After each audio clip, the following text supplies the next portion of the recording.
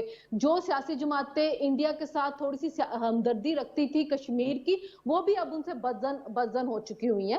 تو کشمیری تو اپنی آزادی کی جنگ جو ہے وہ لڑتے رہیں گے, لیکن جو دنیا ہے کیا وہ کبھی بھی جو انسانی حقوق کا اتنا پرچار کرتے ہیں, اتنا واویلا مچاتے ہیں, اپنے ڈبل سٹینڈرڈ سے نکلیں گے؟ ٹھیک کیا ان کو کشمیر کے اندر ہونے والے ظلم اور فلسطین میں ہونے والے ظلم نظر نہیں آتے؟ ٹھیک بس پوائنٹ آ ہماری گیا, تو یہی پوائنٹ آ استدار گیا ہے جی. ان ڈاکٹر سے. فاروق عادل صاحب یہ فرمائیے گا 3 جون 1947 کا جو فارمولہ تقسیم ہند کا تھا اس سے کس حد تک انحراف کیا ہے خود لارڈ ماؤنٹ بیٹن نے, جس کا ذکر کیا شریلا صاحبہ نے, اور اس سارے قضیے کا اصل ذمہ دار کون ہے؟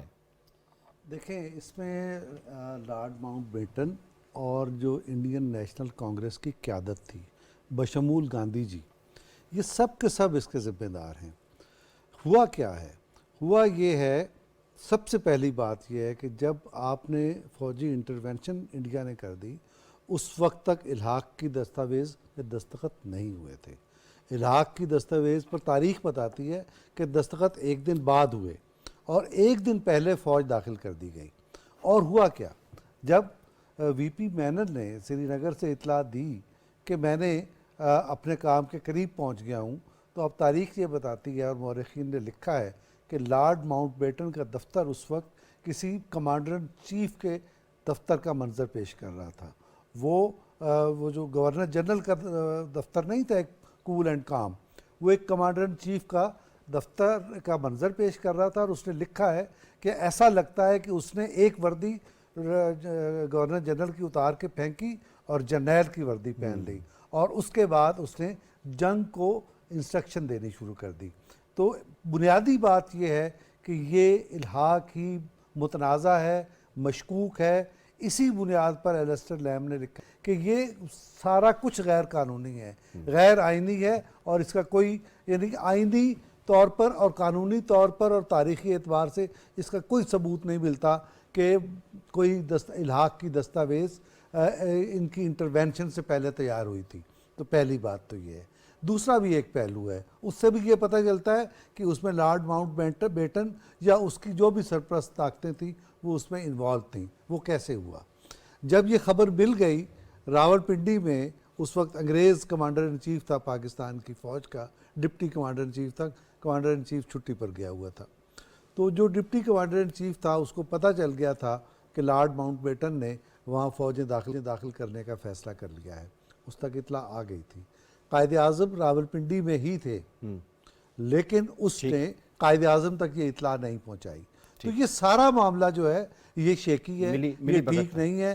یہی وجہ ہے کہ وہاں آزادی کی جدوجہد چلی. ایک دو باتیں اور کہنا چاہتا ہوں. وزیر اعظم جو مقبوضہ کشمیر کا تھا یا جموں و کشمیر کا تھا, وہ ایک معقول, اگرچہ ہندو تھا, معقول آدمی تھا, وہ عوام کے سینٹیمنٹ کو سمجھتا تھا. گاندھی جی نے آ کے اس کو بدلوایا, اس کو چینج کرایا, اور ایک نہایت متاثر بہت امپورٹنٹ پوائنٹ ہے آپ کا. میں نوشاد صاحب یہ چیز آپ کو پاس لے کے چلتا ہوں. یہ کہا جا رہا ہے کہ صرف مسلمانوں کی یہ خواہش تھی کہ وہ پاکستان کے ساتھ الحاق کریں. کیونکہ 700 میل کا جو علاقہ ہے وہ کشمیر کا پاکستان کے ساتھ ملتا ہے. سیالکوٹ سے ٹرین وہ کشمیر جاتی تھی, امپورٹ ایکسپورٹ کشمیر کی ساری وہ پنڈی کے راستے سے ہوتی تھی, اور 80 سے 85% جو آبادی تھی وہ مسلمانوں پہ مبنی تھی. یہ سارے فیکٹرز کاؤنٹ کر لیں تو نیچرل الحاق کس کے ساتھ ملتا تھا. اور جس طرح انہوں نے وزیر اعظم کی بات کی جس کو بعد میں بدلوایا گیا, تو اس کا بھی یہی کہنا تھا کہ ہمیں ہمارا جو تمام فیکٹرز کو کاؤنٹ کریں تو ہمارا علاقہ پاکستان کے ساتھ بنتا ہے. یہ خوف تھا جس نے مجبور کیا کہ وہ 26 کی رات اور 27 کی صبح جو 100 سے زائد فلائٹس جو ہے اس کے ذریعے اپنی فوج اتروائیں, انڈین فوج اتروائیں مقبوضہ کشمیر میں. جی یقیناً خوف تو تھا. آپ جانتے ہیں کہ کشمیر کی جو سب سے بڑی طاقت ہے وہ پانی ہے, اور پانی جو ہے وہ ہمارے تمام میدانی علاقوں کے لیے وہ ضروری ہے, ہماری زراعت کے لیے ضروری ہے. تو بیسک مسئلہ یہ ہے کہ جب یہ کام کیا گیا, ابھی جس طرح شہلیلا نے اور ڈاکٹر فاروق عادل صاحب نے یہ جس طرف ریفرنس دیا ہے کہ اس کا ایکچوئل ذمہ دار وہی ہے جو یہاں سے گیا تو ضرور, وہ یہاں سے اس کو نکالنے میں ہم کامیاب ہوئے, لیکن اس نے کچھ ایسے بیج بو دیے کہ جس کی وجہ سے یہ خطہ جو ہے وہ آرام سکون اور ترقی کی طرف راغب نہ ہو سکے، ترقی کا سفر طے نہ کر سکے۔ انگلستان ہی وہ طاقت ہے، یہ بات کی گئی تھی کہ جی کون ذمہ دار ہے، بیسیکلی انگلستان ہی ذمہ دار ہے، نہ صرف یہاں پر کشمیر کے اندر بھارت کو تسلط دلانے میں، بلکہ فلسطین کے سر پر اسرائیل کو مسلط کرنے میں بھی۔ سو بیسیکلی اس وقت جو کالونیز بنانے اور کالونیوں کو اپنے زیر تسلط رکھنے کا جو تاج برطانیہ کا جو خواب جو چلا رہی تھی، بیسیکلی اس کے تحت ہی وہ قوموں کو آزاد نہیں ہونے دینا چاہتی تھی، وہ قوموں کو اس طرح سے الجھا کر رکھتی تھی۔ اسی لیے آپ کو پتا ہے کہ نقشوں کے مسائل بھی ہیں، یہ جو الحاق کا مسئلہ ہے، ریاستوں کے درمیان پرابلمز، یہ سارے اس وقت اس لیے پیدا کیے گئے تھے کہ آپ کے یہاں کبھی آپ پرسکون نہ رہ سکیں، آپ ترقی نہ کر سکیں، پروگریس نہ کر سکیں۔ اب معاملہ کیا ہے؟ معاملہ یہ ہے کہ بدقسمتی سے ان تمام چیزوں کو ہم نے جس طرح سے ہینڈل کرنا چاہیے تھا اس طرح سے ہینڈل نہیں کیا، اور مسلمانوں میں بھی جو اتفاق ہونا چاہیے تھا، جو اتفاق پیدا ہونا چاہیے تھا، وہ آج تک پیدا نہیں ہو سکا۔ چین کو مصالحت کرانی پڑتی ہے ایران اور سعودی عرب کے درمیان، عرب لیگ کے اندر ایک پیج پر صحیح طرح سے عرب ممالک نہیں ہیں، OIC کا جو پلیٹ فارم ہے وہ اس طرح سے فعال نہیں ہے۔ وہ ایک فوج بنائی گئی تھی مسلم فوج نیٹو طرز پر، وہ کہیں گم ہے، اسے ڈھونڈنا پڑے گا۔ مسئلہ یہ ہے کہ جب تک مسلمان متحد نہیں ہوں گے، اپنے فروئی اختلافات کو بالائے طاق رکھ کر، پسے پشت ڈال کر، جب تک ایک ہاتھوں میں ہاتھ نہیں دیں گے، ایک طاقت نظر نہیں آئیں گے، تب تک مغرب ہمارے ساتھ یہی کرتا رہے گا۔ پوائنٹ آ گیا آپ کا۔ آغا صاحب آپ کو سر انوالو کروں گا، یہ فرمائیے گا، ایلیسٹر لیم کا یہاں پہ ذکر ہوا، انہوں نے اپنی زندگی میں بڑا کام کیا ہے کشمیر قضیے کے حوالے سے، 2 سے زائد کتب بھی لکھی اس حوالے سے۔ انہوں نے یہ کہا کہ جب میں نے یہ انسٹرومنٹ آف ایکسیشن مجھے دکھایا گیا، جب میں نے اس کو دیکھا تو اس کے اندر ہاتھ سے اگست کی ڈیٹ کاٹ کے اور اس کے اندر اکتوبر کی ڈیٹ ڈالی گئی تھی، یعنی فورجری کی تھی۔ تو وہ یہ کہتے ہیں کہ جو انسٹرومنٹ آف ایکسیشن ہے، ایک تو فیک فورجر ہے، یہ ایگزسٹ ہی نہیں کرتا۔ کتنا بڑی چارج شیٹ ہے انڈیا کے اوپر کہ انڈیا کا جو قبضہ تھا وہ غیر قانونی تھا، اس کی انٹرنیشنل نارمز میں کوئی جگہ نہیں۔ جی ایک برٹن خاتون ہے، میں ان کا نام نہیں لوں گا، نہ یونیورسٹی کا نام لوں گا کیونکہ ابھی تک شی از کنٹیسٹنگ دیٹ کیس۔ انہوں نے PhD کی تھی اس کے اوپر، ایکسیشن کے اوپر، اور ان کا جو PhD تھیسس تھا وہ اپنا یونیورسٹی نے ایکسیپٹ کرنے سے انکار کر دیا، کیونکہ انہوں نے ثابت کیا تھا کہ Hari Singh was arrested, he was under arrest, اور اس کے اوپر بھی اس نے دستخط نہیں کیے تھے، تو پھر اس سے زبردستی دستخط کروائے گئے تھے۔ یہ بات پہ ان کی پوری PhD بیس کرتی ہے۔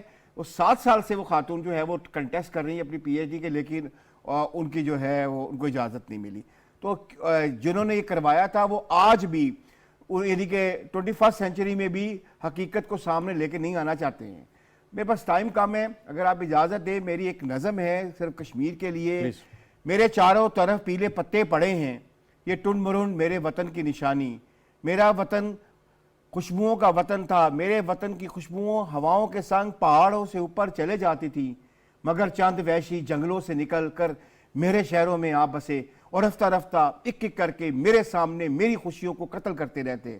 خدایا مجھے معاف کر دے، خدایا مجھے معاف کر دے، ان وحشیوں کو واپس جنگل میں بھیج، یا میری ماں کی کوکھوں سے جاننے کی طاقت چھین لے کہ میں آنے والی نسلوں کو غلامی میں دیکھ سکتا نہیں۔ میں اپنے حواس کھو بیٹھوں گا، میں اپنے حواس کھو بیٹھوں گا۔ یہ آج کے دن کے لیے میں نے لکھی تھی، جس دن وہ چند وحشیوں کو اتارا گیا تھا اور ان کا قبضہ کیا گیا تھا کشمیر کی پوری وادی کے اوپر۔ بہت بہت آپ نے جذبات کی ترجمانی کی ہے کشمیریوں کے۔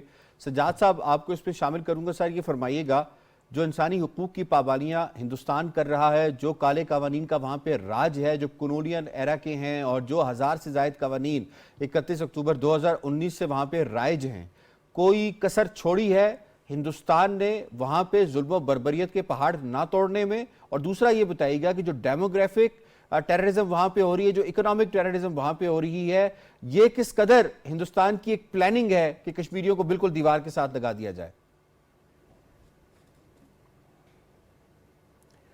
یاسر، یہ کشمیر جو ہے یہ ساؤتھ ایشیا کی بہت بڑی فالٹ لائن ہے۔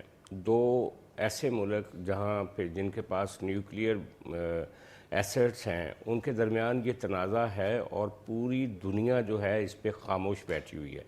میں سمجھتا ہوں کہ سب سے پہلے تو بھارت نے اس کو ایک فوجی چھاؤنی بنا لیا جب انہوں نے ناجائز قبضہ کیا اس کے اوپر، اور اس کے بعد اب یہ غزہ کی پٹی کی طرح ایک بہت بڑی جیل بن کے رہ گئی ہے آزاد کشمیر، مقبوضہ کشمیر جو ہے۔ تو دیکھنے والی بات یہ ہے کہ عالمی ضمیر کو تو بار بار جھنجھوڑا گیا، یونائٹڈ نیشن کی ریزولوشنز بھی پینڈنگ پڑی ہوئی ہیں، اور پھر پاکستان نے پچھلے 60-70 سال میں ایک بہت مطلب اس کے اوپر ایک ڈپلومیسی بھی کی ہے، اسلامی ملکوں کو بھی سینسٹائز کرنے کی کوشش کی ہے۔ لیکن میں سمجھ رہا ہوں کہ یہ جو پاکستان کامیاب نہیں ہو سکا، اس کی ایک بنیادی وجہ یہ ہے کہ پاکستان اور اسلامی ممالک جو ہیں وہ بھارت کی وہ جو انٹرنیشنل الائنمنٹس ہیں بھارت کی، ان کو نہیں توڑ سکے۔ بھارت نے تو اسرائیل کے ساتھ کشمیر کے حوالے سے ایک اپنا اسٹریٹجک پلان بنا لیا تھا، لیکن پاکستان کے ساتھ عرب ملک بالکل نہیں کھڑے ہوئے، اور انفارچونیٹلی بہت سارے عرب ملک جو ہیں وہ اب کشمیر کے اوپر ان کا سجاد صاحب یہ بتائیے گا، ماضی میں جی تھا۔ سجاد صاحب اگر اس مجھے کے آپ سن پا علاوہ رہے ہیں، یہ بتائیے گا، آپ نے فرمایا پاکستان کامیاب نہیں ہو پایا، یہ فرمائیے گا کہ مقبوضہ کشمیر سے آگے جو انڈیا کے ایکسپینشنزم کے پلانز ہیں کہ ہم نے آزاد کشمیر کو بھی لینا ہے، جی بی کو بھی لینا ہے، اس کے راستے میں سب سے بڑی رکاوٹ کون ہے؟ نمبر 2، جو ریزولوشنز پاس کروائی گئی ہیں اس میں سب سے زیادہ کردار کس نے جو ہے وہ اپنا ادا کیا؟ نمبر 3، یونائٹڈ نیشنز میں اس مسئلے کو دنیا کے پاور سینٹرز، یو کے، امریکہ کے اندر اس مسئلے کو زندہ رکھنے والا اس وقت تک کون ہے؟ اگر پاکستان کے فیکٹر کو نکال دیا جائے تو کشمیریوں کی سیاسی، سفارتی اور اخلاقی مدد کون کرے گا؟ تو پاکستان کیسے ناکام ہوا اس میں؟ نہیں، پاکستان چونکہ ایک بہت بڑا فریق ہے، وہ اس کو آپ کیسے نکال سکتے ہیں؟ اصل بات یہ ہے کہ ہم کشمیر واپس نہیں لے سکے، یہ ایک بنیادی سوال ہے سب سے بڑا، اور اس کے لیے ہم جتنی بھی ہم نے ایفرٹس کیے ہیں اس کے اگینسٹ، آپ دیکھیں، آپ نے خود ہی کہا کہ جیسے وہاں پہ ڈیموگرافک چینجز ہو رہی ہیں، جیسے وہاں پہ اکنامک ٹیررزم ہو رہا ہے، جس طریقے سے اس کشمیر کو انہوں نے لگاتار یعنی کہ اس کو اپنا ایک توسیع علاقہ بنا لیا ہے بھارت نے۔ اور پھر سب سے بڑی بات یاسر، آپ دیکھیں کہ وہ ایل او سی جس کے اوپر ہم ہمیشہ مزاحمت کرتے تھے کہ ان کو کبھی وہ فینس نہیں لگانے دی گئی تھی، لیکن جنرل مشرف کے زمانے میں انہوں نے فینس بھی لگا لی۔ تو بیسیکلی میں یہ نہیں کہتا ہمیشہ پاکستان جو ہے، پاکستان کیسے پیچھے ہٹ سکتا ہے اور پاکستان کو آپ کیسے مائنس کر سکتے ہیں؟ پاکستان تو مین فریق ہے، لیکن اصل سوال یہ ہے کہ اس میں جو ہم کامیاب نہیں ہو سکے، میرا اشارہ اس طرف تھا، آپ نے شاید اس کو کسی دوسری طرح سمجھنے کی کوشش کی ہے، لیکن پاکستان اگر اپنی ایفرٹس کو اسی طرح، نہیں، میں نے ناکام کا لفظ اس لیے بولا، میں نے کہا کہ ابھی ہم کشمیریوں کو اور مقبوضہ کشمیر کو آزاد کرنے میں جو کامیاب نہیں ہو سکے ان 60-70 سالوں میں، میں اس تناظر میں بات کر رہا تھا۔ ٹھیک ہے، پوائنٹ آ گیا سر آپ کا۔ ڈاکٹر صاحب، سلوشن، وے فارورڈ، کشمیریوں کے لیے ریلیف، سائے آف ریلیف، بریدنگ سپیس کیسے کریٹ کی جا سکتی ہے سارے ماحول میں، جب ایک طرف روس یوکرین کی خبریں انٹرنیشنل میڈیا پہ ہیں، ایک طرف حماس اور اسرائیل کا معاملہ اور فلسطین اور اسرائیل کا معاملہ سامنے ہے، کشمیر کا قضیہ کہیں بیک برنر پہ تو نہیں چلا گیا انٹرنیشنل فورا کے اندر؟ پاکستان کے پرائم منسٹر نے UNGA کے اندر بھی جا کے کشمیر کے اس معاملے کو دوبارہ سے اٹھایا، تو اس کو الائیو رکھنے کے لیے ہمیں کیا کرنا چاہیے؟ دیکھیں، تاریخ پہ کافی گفتگو ہو چکی ہے، لیکن 1932 سے لے کے 2023 تک جو آخری موومنٹ برہان وانی کی ہے، کئی ادوار جو ہیں ان کے اندر ایک نئی کشمیری جنریشن نے وہاں لوکل انتفادہ کی ہے، تو یہ اس چیز کو لائیو رکھنے کے لیے کافی ہے۔ اور دوسرا، جو یہ بھارت نے وہاں انسانی حقوق کی خلاف ورزیاں کی ہیں اور خصوصی حیثیت جو ختم کی ہے آئین میں، اس کا ایک امپیکٹ یہ ہوا ہے کہ پہلے کشمیر میں ایک ڈیوائیڈ تھی اور کچھ لوگ پرو سینٹر یعنی پرو انڈیا تھے اور باقی حریت کانفرنس کے تھے۔ اب وہ ڈیوائیڈ ختم ہو گئی، اب وہاں محبوبہ مفتی ہو، وہ شیخ عبداللہ خاندان کی تیسری نسل ہو، وہ سب کشمیریوں کا ایک موقف ہے، تو یہ ایک ہوا ہے۔ دوسرا، وہ جو آپ نے جو ایلینیشن ہے ڈیپ روٹڈ، اس کو ختم نہیں کر سکے، تو آپ اس سے دگنی بھی وہاں فوج رکھ لیں تو کشمیری جو وہاں پہ ہیں ویلی میں اور دیگر علاقوں میں، ان کے دل پاکستان کے ساتھ دھڑکتے ہیں اور وہ اپنی آزادی کی جنگ لڑ رہے ہیں۔ دوسرا، اس کا جو آپ کے سوال کا پہلو ہے، وہ میں یہ کہنا چاہوں گا کہ برٹش یہ درست ہے کہ جہاں سے بھی گئے ہیں